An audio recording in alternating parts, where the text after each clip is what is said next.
BCB নির্বাচনে অংশ নিতে পারবে না দুদকের তদন্তে থাকা তৃতীয় বিভাগের আলোচিত 15 ক্লাব। সাবেক বিসিবির সভাপতি ফারুক আহমেদের রিটের পরিপ্রেক্ষিতে শুনানি শেষে হাইকোর্টের নিষেধাজ্ঞা দেন ক্লাবগুলোকে।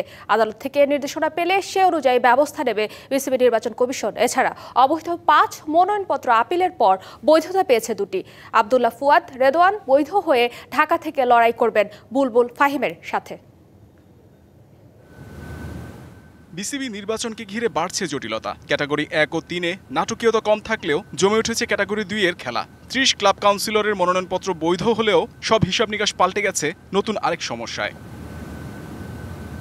দুদকের তদন্তে নাম উঠে আসা তৃতীয় বিভাগের 15টি ক্লাবের বিসিবি নির্বাচনে অংশ নেওয়ার উপর নিষেধাজ্ঞা দিয়েছেন হাইকোর্ট। এই ক্লাবগুলোর কাউন্সিলরশিপের বিরুদ্ধে আদালতে রিট করেন সাবেক বিসিবি সভাপতি ফারুক আহমেদ। পরে শুনানি শেষে আদালত রুল জারি করে নিষেধাজ্ঞা দেন।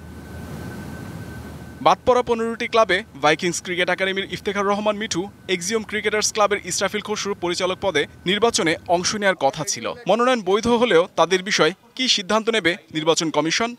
কোর্টের অর্ডার দেখে তারপরে আমাদের ব্যবস্থা নিতে হবে। জেনেক্সে শিফট করো, লাইফকে লিফট করো। কোর্টের অর্ডার আমাদের কাছে আসতে হবে, আসলে আমরা ওই অনুযায়ী ব্যবস্থা নিব। যদি কোর্ট ওদের বাতিল করে থাকে তাহলে হয়তো বাতিলই করতে হবে।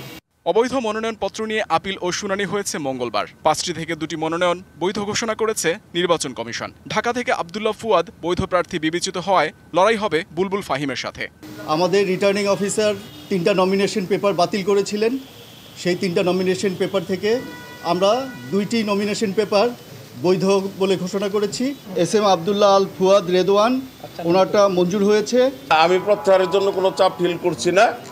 তো অদৃশ্য কি ঘটছে সেটা তো আমি জানতেও পারছি না। আমি কাউন্সিলরদের সাথে কথা বলতেছি, তারা এখনও কোনো চাপ অনুভব করে নাই। কাউন্সিলররা ভালোই সাড়া দিচ্ছেন। মনোনয়ন বৈধ হলেও সুষ্ঠু নির্বাচন নিয়ে সন্দেহ প্রকাশ করেছেন রাজশাহীর কাউন্সিলর হাসিবুল আলম।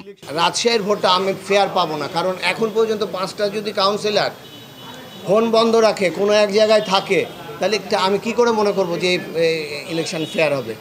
বুধবার সকাল 10টা থেকে দুপুর 12টা পর্যন্ত মনোনয়ন প্রত্যাহার করতে পারবেন প্রার্থীরা। বিকেলে প্রকাশিত হবে প্রার্থীদের চূড়ান্ত তালিকা। Mohammad Nazim, DBC news, Dhaka.